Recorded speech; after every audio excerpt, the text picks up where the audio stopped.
All right, all right, all right, all right. Welcome to Pej's Recovery Corner. It's Sunday morning, 10 o'clock PST, 1 o'clock EST. I have a very, very, very, very, very, very special friend on today. She's Alana, and she's in New York. And we met during pandemic in recovery circles via Zoom. And I think we just be vibing. Like we've been vibing for a while. She's a good friend. And I'm so happy to have you on the show. Welcome to the corner. Thank you. Thanks for having me. So, usually the way I told you earlier, the way that we do this is we delve into your background, where you grew up, where you were born, and all that, and then we get into the other stuff. Then we get into the recovery. So, first and foremost, where were you born? I was born in Brooklyn, New York. Okay. In Bensonhurst. Mm-hmm. And then I moved out to Staten Island when I was 15. Island. Yeah. And you're Italian? I'm Italian, yeah, full Italian. Full Italian, 100%. Sicilian and Abidjan, yeah. Love it, love it, love it. Okay. And what was it like? What was New York growing up in New York? What was it like growing up there? I loved it. My nanny lived. All right, so we had a house. My nanny lived on the bottom. My grandfather lived in the middle, and my family lived upstairs in the apartment. And it was great. We just the kids everywhere. We hung out. I played basketball outside my house, and all the kids from the neighborhood would just show up, and we would just get to know each other. It was a lot of fun, hanging out on the corners, going to the pizzeria. I lived right by 86th Street, where all the shopping is. It was a lot of fun growing up in Brooklyn. Okay. Did you have any siblings or anything like that? I have a brother. He's 3 years younger than me. All right. And your childhood life was good. Everything was good. New York was fun. I know, New York's just a lot of fun. It's just like that. I love the city. I love everything about New York whenever I go out there, except for the crime, which is very much like LA. Ain't nobody like crime. But so how was, like, in school, how were you? Did you do well? Were you elastic? So, in the beginning, so I guess when I was younger, I skipped a grade. I skipped because I'm born in January, so they skipped me because I knew a lot more than the other kids. So I was really smart up until maybe second or third grade. I think I made honors a lot up until maybe the fifth grade, because then my brother was born and all the attention went on him. So I was able to get away with not doing my homework because they focused on him more. So I would just lie and said I did my homework. So my grades went down. And then in seventh grade, I got made fun of every single day from 7th to 8th grade. And so my grades plummeted. Because I was too skinny. I was not attractive. I was flat chested. So they all abused me every single day, reminding me of how unattractive I was. So you're talking about the kids in school would make fun of you and say, look at you. You're beautiful. Like, why would they make fun of you? If I could show you a picture of what I looked like in 7th grade, you might understand. I was skinnier than I am now.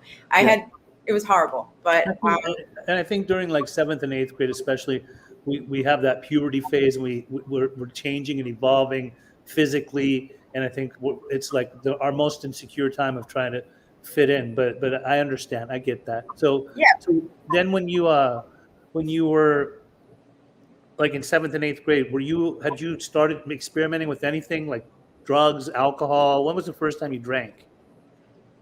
Well, since I skipped a grade, everybody was way older than me, which is, another thing that happened in that. So I think in 7th grade, I had my first beer, 7th or 8th grade, I don't remember. And I only had it to look cool. I didn't have it to get drunk but I remember wanting to feel different. I was like, ooh, it makes you feel happy. It makes you feel different. I really want to feel it. So I would be at the cool kid's house and, I had a beer. Uh-huh. I didn't feel anything, but I pretended that I did just to look cool. I was like, wow, I'm so drunk right now. And I wasn't. You're faking it. I faked it. Yeah. I don't remember when I first felt drunk. I really don't. But I know that once I did, I loved it and I didn't stop.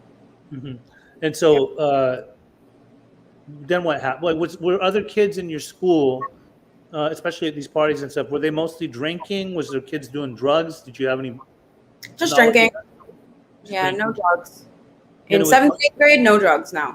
Okay, was it mostly beer? Was it hard liquor? Was it all of it? It was just a beer, 6-pack of beer. I don't remember any hard liquor. Yeah, it's that party phase. Like with high school parties, there was lots of beer. Okay, and then what? Like, what happened? And then I reached high school, which is where I smoked pot for the first time, and I threw up everywhere. Swore I'd never do it again, but I did. So yeah, in high school is when the alcohol and the drugs came in. Mm-hmm. I also moved to Staten Island when I was 15, so I was able to recreate my identity. So in Brooklyn, I wasn't popular and I got made fun of. But when I moved out to Staten Island, I mimicked the cool kids in Brooklyn, and I pretty much acted the way they acted. So I was actually popular in high school. So, and that's where I mean, we're allowed to speak about drugs here, right? You can speak about anything you want. All right. So at 15 is when I discovered ecstasy, and that feeling was amazing. All of my insecurities out the window. I would go to clubs with my friends, and I would, I'd be like this, and I'd be like, everybody's looking at me, everybody's watching me, they're going to make fun of me, because that's what I'm used to. And so as soon as I took that pill, everything went away. I started dancing. I didn't care what I looked like. I was able to talk to guys, I was so confident. And so I was like, this is what I'm going to do until I become an adult.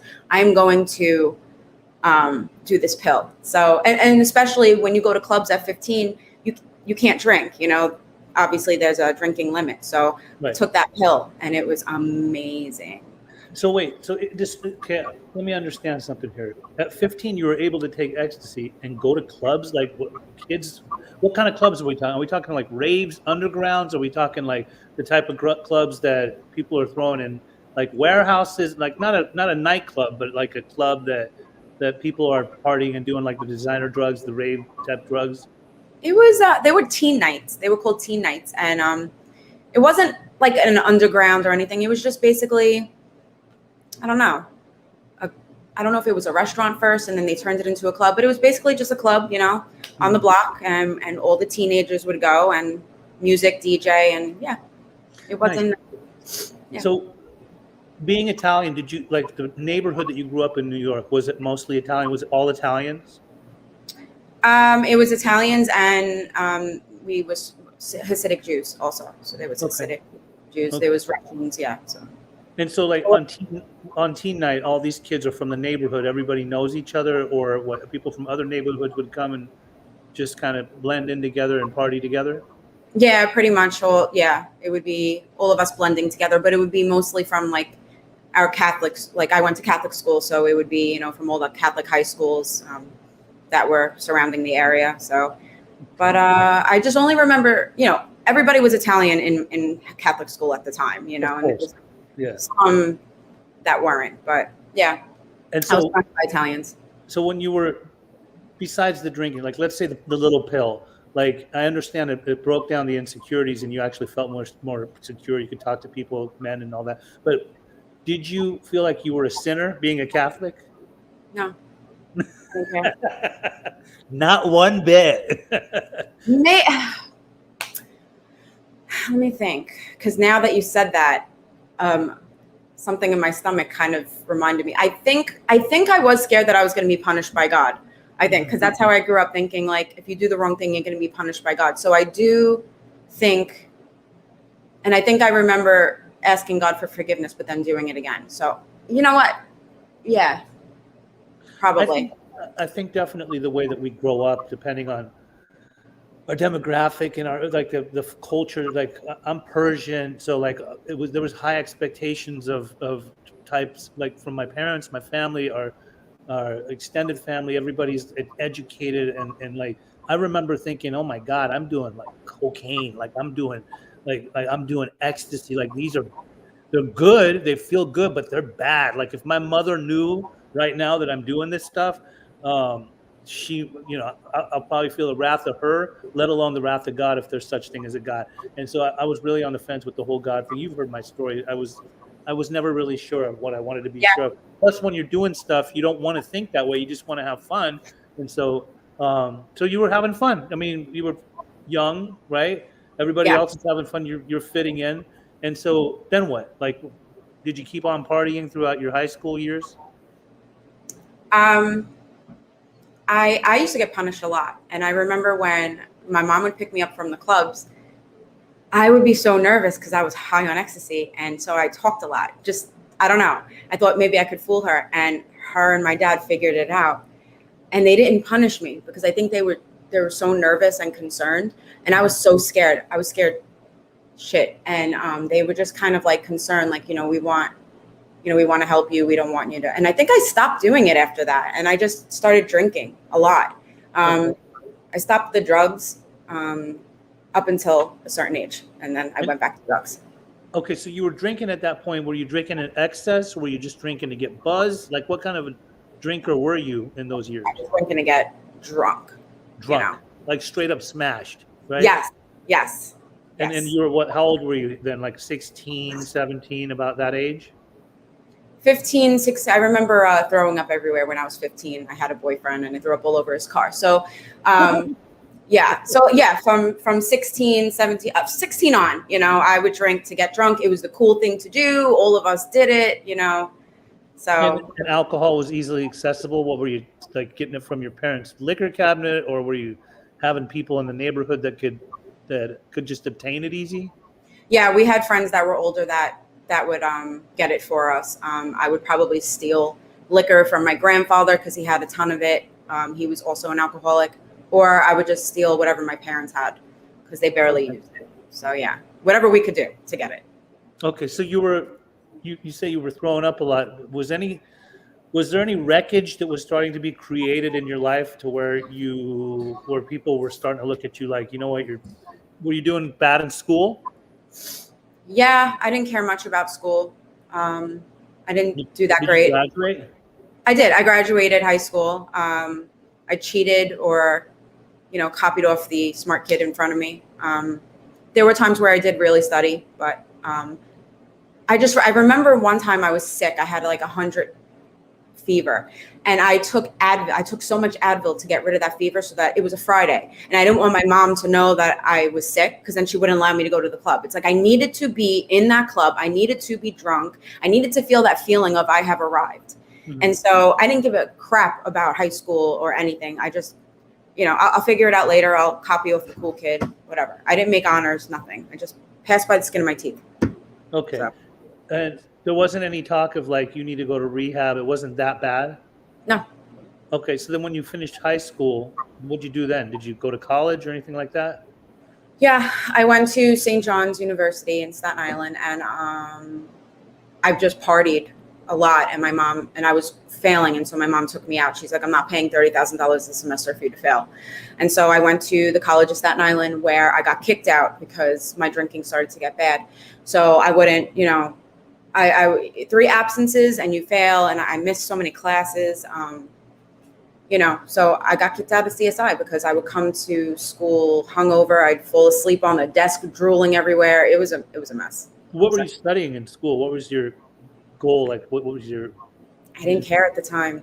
You didn't care. Liberal arts, whatever the hell, just whatever. I didn't care. I just wanted to drink. Where were you living during that time?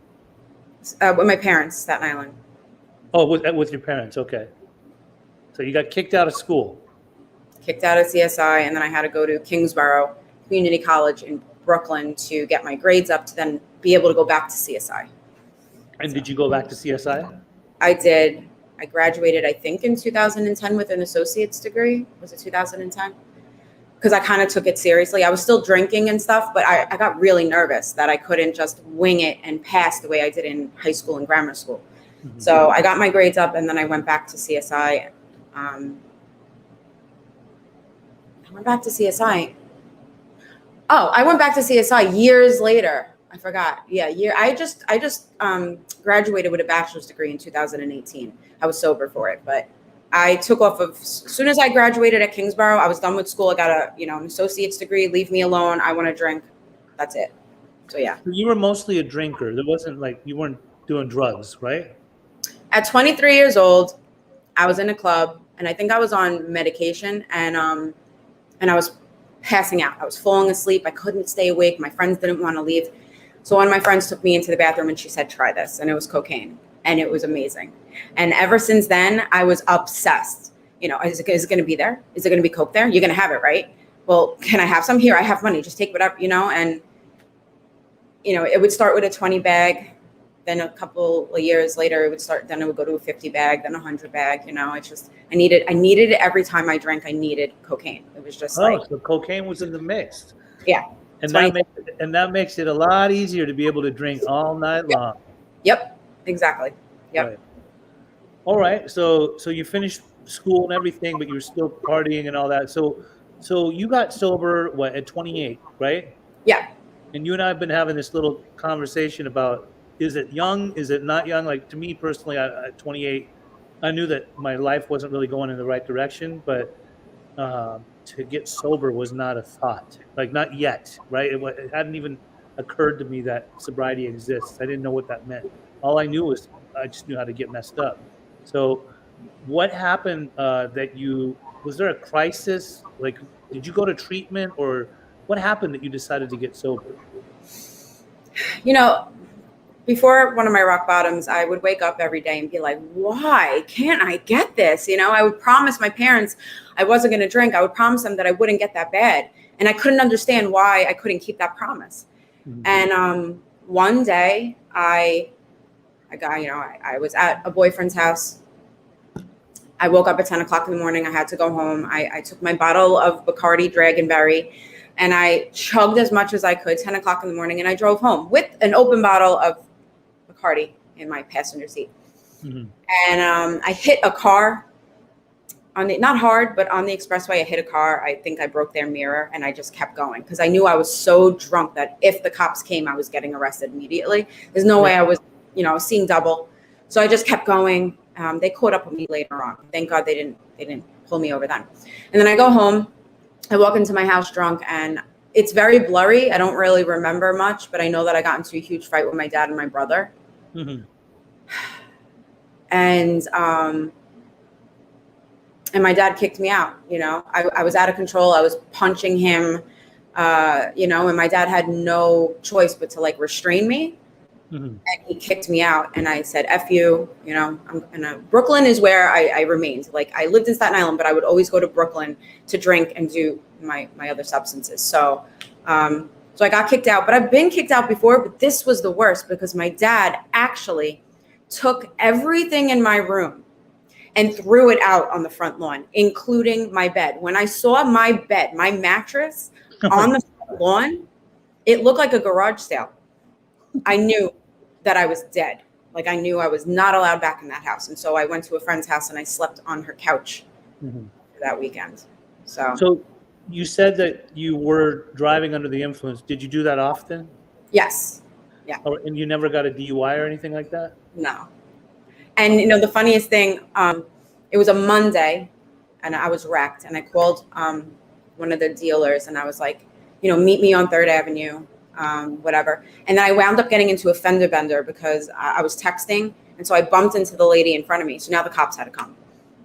And what I said to my dealer was, meet me on. So while the cops are assessing the situation and everything, I'm sneaking away. Guys, I'll be right back. I just have to use the bathroom in the pizzeria to still pick up my substance and then walk, and then walk back to the car with a bag of cocaine in my pocket. All right, guys, are we ready now? Because I really need to party. I didn't say that to them, but this was my thought process. I wasn't scared.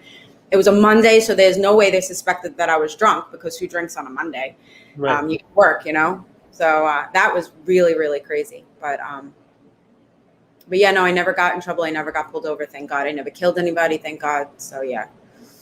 Okay, so with your dad kicking you out of the house and all that, where did you go stay? I stayed at my friend's house in Brooklyn. I stayed on her couch. And for how long? It's a blur. I think a couple of days because she was keeping in touch with my mom and my therapist. And they gathered a plan for me to go to outpatient. And my dad said that I'm only allowed to move back into my house if I get help. And that was in September of 2013, where I surrendered and said, all right, fine, I'm going to go and get help. Nice. So you already had a therapist too, because you were just seeing a therapist as it was. Yeah. Okay. Yeah. And then dad gave you this ultimatum, and that meant you could move back into his house, but you got to do outpatient? Yeah. did you have to get detoxed for the cocaine or the alcohol? No. So you just cold turkeyed it, like you decided to get sober and stay sober with no medical attention. Yeah, because I only drank like Thursday, Friday, Saturday, Uh-huh. and Sunday. Binge drinking. I'm sorry? Like binge drinking. Yeah, because then Monday through Thursday, I would be healthy, feeling really good. I'd be at work. I mean, there's times where there's times where I called out of work every Monday and Friday because I did it so bad on the weekend that I just couldn't move from my bed. But usually Monday, Tuesday, and Wednesday, Thursday, I was good. But Thursday, Friday, Saturday, I ruined myself. So no, I did not have to detox. So I didn't have any medical attention. I went to outpatient, and they wanted to put me in rehab because I didn't get sober in September of 2013. That was a rock bottom of mine. But in outpatient, they told me I couldn't ever drink again. I just wanted to get rid of my cocaine habit. Teach me how to drink responsibly. That's what I thought they were going to do. They were going to teach me how to just have a couple and still have fun and to get rid of that substance issue. That's not, so they were basically telling me you can never drink again. And I panicked. And so I challenged them and I tried to drink on my own. I tried to control it. I gave myself a curfew, a drink limit. I switched from alcohol or liquor to beer or no shot. Like I tried everything. And so that's why I got sober January 1st of 2014 because, Okay, so during the outpatient, you didn't stay sober. Obviously, that's what you just said. Were they testing you? Like, were they testing you for alcohol too? They were testing me for alcohol, but all they did was use the swab. Like, if I drank on a Friday, Saturday, my outpatient was on a Monday. There's no way you're going to find out if I drank on a Friday and Saturday. But I got drug tested for substances. But somehow I think because I did it on the weekend, maybe it was out of my system on a Monday, or I don't remember. I did stay sober for a month and a half, I remember. And then I rewarded myself with a trip to Miami. And and there was no cocaine out there, so I did Molly instead. And when I got back, I think no cocaine in Miami. Is that even possible? This guy did offer it to me, and my friend flipped out because she knew I was in trouble with that stuff. Yeah, she flipped out and threw it out of my hands and gave it back to the guy and said, "Get this stuff out of here." So there was, but I didn't get a chance to use it because my friend stopped it. But she didn't know I had Molly on me, so got away with that one. Okay, so you partied down there in Miami, and then what? It was Halloween, so I came back and I said, I'm just going to drink in Miami. When I come back, I'm going to go back to not drinking again. And so I went out to a Halloween party and I was trying so hard, and they brought out champagne and I said, oh, it's only champagne. I could drink this. Mm-hmm. So I drank the champagne, and of course I started to go back to what I normally drink. I got wrecked. I don't even think I went home that night. I don't remember. Okay. So then finally you decided it's time to get help, like to quit. December 31st of 2013, I tried one last time to do this on my own. I went out to eat with somebody I was dating at the time, and I said to myself, I'm just going to have one glass of wine. Mm-hmm. As soon as the wine started to reach the bottom of the glass, I started to panic. Like, no, this can't be. I need more. All right, but I gave myself a drink limit. So my mind said, if the waiter fills up the same glass with wine, it still counts as one, because he didn't take the glass away and give me a new glass. So it still counts as one. And so I ran with that, and that's what made me feel better. And then we went back to my house to watch the ball drop. Mm-hmm. He went to the bathroom, and I found a bottle of maybe whiskey or scotch or something in my parents' house, and I chugged as much as I could before he got out of that bathroom. And then I persuaded him to go to my friend's house, where I knew he had substances, and that one drink turns into a blackout, using again. And so when I woke up on January 1st, I was like, wow, these counselors were right. I cannot control my drinking. And I was so depressed because it's like, how am I going to have fun? Everybody's going out. How am I going to have fun? I can't have fun sober. I didn't think I could. So then, where'd you go then? Did you go back home to your parents? Yeah, I was with my parents, and I went back to outpatient, and because I was lying about being sober at my Mhm. outpatient, Mhm. and I finally said to them, I've been drinking, and I flipped out on them. I was like, you don't know what it's like. Like, what did you do? You read a book, you graduated college, you have a degree, and now you're going to tell me what it's like not to drink, that I can't drink, and because a drug is a drug is a drug, and all that crap that you're telling me, like, what are you doing? You're not helping me. And if it wasn't for my counselor breaking her anonymity, I don't know if I would have stayed. I don't know if I'd still be here right now. She said to me, actually, I'm 25 years sober. And she put me right in my place. And that's when I started to listen, because she actually knew what I was going through. And then it was easier to cling on to her and ask her to help me. It was like that moment of clarity. It was a relief. It was like, Right. all right, okay, I'm with somebody that actually gets it, and it was, and you know what? I didn't know all the other counselors were also in recovery because they didn't out themselves. Right. But one of my counselors did, and that, I think that changed my life. That made me want to try this thing, but I didn't think I was going to last 7.5 years. I thought, I turned 29 in the process, and Right. I figured I would just stay sober for that year. And then when I turned 30, it's 30. You Right. got to drink for your 30th, and I figured I would just stay sober that year and get wrecked for my 30th, and that I'd be cured by then because it's a year, Right. Uh, But and you I was, didn't. no, I didn't, because I got a sponsor. I went through the 12 steps. She introduced me to a large sober network, and before you knew it, I was sponsoring. And the phenomenon of craving lifted, and I was able to go to clubs without wanting to drink. I was able to dance without drinking. I never thought that would be possible. I was able to have fun and laugh without drinking. It's really interesting to hear the whole evolution of your experience, like through drinking, through using. I very much relate to lots of it. The fact that you were seeing a therapist, obviously there was probably some stuff going on in your life to where you had to go and do therapy, and then on top of that, you got these drugs, you got this alcohol in the mix, anything to numb out whatever we're feeling, right? But what really stands out to me a lot and means a lot to me is not just the fact that you got sober young, because a lot of people get sober young. The problem is a lot of people get sober young and they'll stay sober a couple of years and then they'll think, you know what? Maybe I'm not an alcoholic. Maybe I'm not an addict. Maybe I wasn't so bad.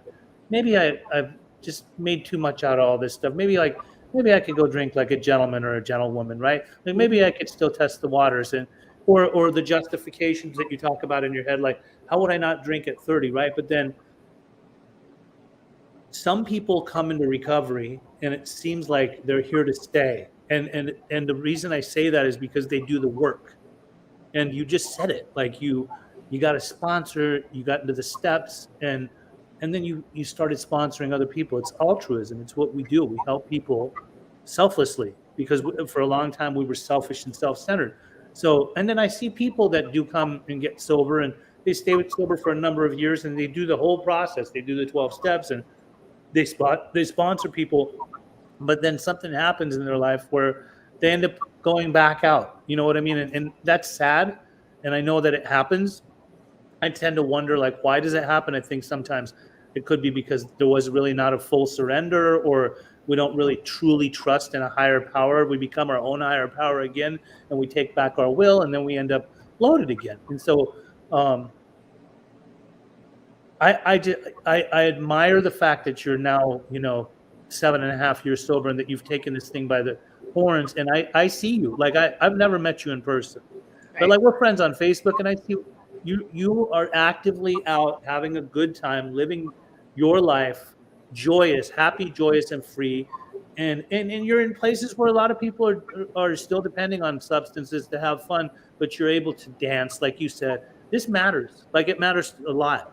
I myself, I go to clubs, and a lot of people tell you when you're newly sober, like you can't go to places where people are drinking. You can't have alcohol in the house. Like you can't even like use Listerine because it has alcohol in it. And to each their own. Like if a person is going to be tempted to drink because they're going to have alcohol in their Listerine, I feel bad for them, because personally, like, if I wanted to drink, I'll fucking get vodka. Like, I'm not going to go and drink mouthwash. Although I know people that have drank hand sanitizer, mouthwash, you know, all those things, because you never know. Everybody's different. So some people just depend on some kind of a head change. But like, Alana, you're it seems to me like you're here to stay. Like, I love that. I really, really love that. And what's more important than any of that is that you help people. That you help people. Look, I just want you to see, like, right now, you got this guy said you are so beautiful inside and out. That's sorry, maybe it's a woman, Ioana. And then you got Ernest. That's who, when I meant this guy. I'm very proud to have you in my life. You're such a beautiful human being inside and out. Don't let anyone tell you you're not gorgeous and well educated. You got a lot of people on here that are saying a lot of great things to you. You know, so I think. What are you doing with your life now in sobriety? How is it that you maintain your sobriety? Well, I want to point out one thing. Yes. I may be 7.5 years sober, but that does not mean that pain doesn't happen. It's not a straight line of bliss. It's up and down, up and down, up and down. Last year, my 6th year of recovery, I stopped talking to my sponsor. I stopped praying to God. I just started running on self-will. I hated you. I hated AA. I hated God. I hated everything. And I didn't realize it was because I hated myself. I realize that now. And so I started to act up. I made decisions that could have brought me back out. And there was a point in my recovery last year where I know I'm powerless over alcohol. I know it makes my life unmanageable. And I know if I go back out there, I'm ruining my life. I did not care.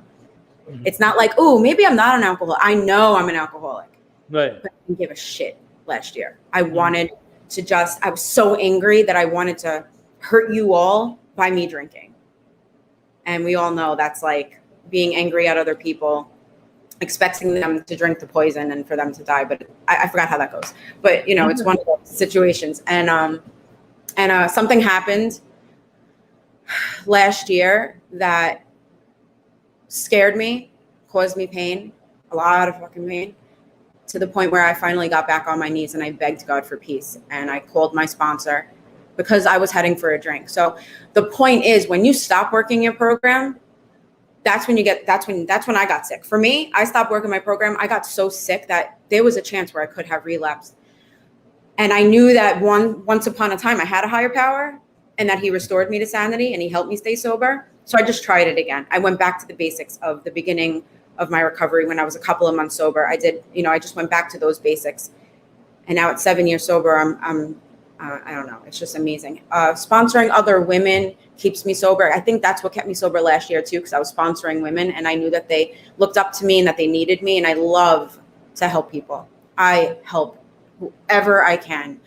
In any state, and whoever reaches out to me, I help them. And that's what keeps me sober today. So I maintain it by keeping in touch with my sponsor, listening to mostly everything that she says. I go to meetings, I have my hand out, and I pray every night. I also do an affirmation list, a gratitude list, whatever it is I have to do to stay to stay sober and sane. So, have you been going to meetings in person, or is it still just Zoom? No, I do both. So if I come out there, you're going to take me to a meeting? Yes. I'll take you to a lot of them. Good. I want to see you. I want to see Adam. Love to. I want you to just see like what people are writing on here. It's awesome. It's really, really warms my heart. I had the pleasure of having Alana as my sponsor, but yes, the mouthwash I couldn't even use because I thought I was relapsing. Vita said you're a role model for young people. Jeremy Cox, I'm so glad to have you in my life and never giving up on me. You're an inspiration. You showed me the beautiful side of recovery. I'm forever grateful. Jessica, you are inspiring to me. Annie, we love you. Jamie, I relate to your story with having to do cocaine when I drank. It always started with drinking and then wanting the drug. Let's see here, what else we got? I have tears in my eyes, guys. You had a choice and you got scared, but you made a choice to get back into your program instead of going out. Super proud of you. What a strong and honest woman. That's Lynn, and keeping it real, New York. It's so comforting to hear these stories and experiences. Just knowing there's others with similar demons can make my goals seem more realistic, attainable. Thanks, Pej and Alana. And you know what's really cool? The way New York shows up for you, like all your friends from out there. Like I, Yeah. I love that. That's and I don't think they're probably. Oh, Tommy Figs is even on here. Uh, Gotta run, but great job, Alana. Keep doing you. And Fustanya, yes, you were my sister's sponsor through my father, and that got me into AA, and we are all a sober family in AA now. And like I see this stuff, and I think to myself, like, how the fuck did we meet, me and you? It's like I would have never known you.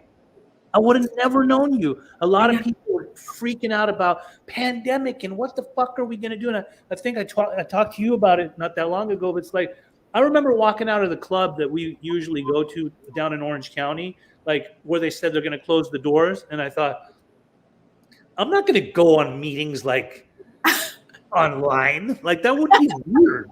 Like, how does that even work? And within a week, I was like a Zoom whiz. I'm just like, oh, okay, like pinning people's pictures and like, oh my God, that's how that person. And then the next thing you know, I'm in New York meetings. I'm in Stockholm, Sweden meetings. I'm in meetings all over. And then I realized that during that time, if any person got sober during the pandemic, kudos to them. Like, Yep. I give them mad props to be able to not even know what the experience is like to go into a real live room and see people that are in sobriety, as opposed to like being on a computer screen. And it was a tough time.